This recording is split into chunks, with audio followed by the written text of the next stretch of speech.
சாதம் வடிச்சாச்சு.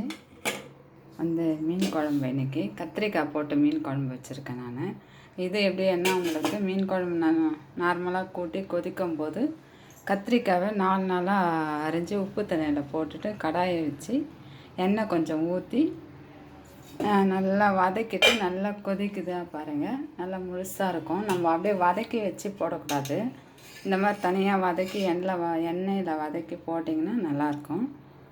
இது டேஸ்ட்டாக இருக்கும். நான் இதான் ஃபஸ்ட்டாக வச்சு சாப்பிட்டேன். நல்லா டேஸ்ட்டாக இருக்குது. அப்புறம் முட்டை பொரியல், மீன் வறுவல்.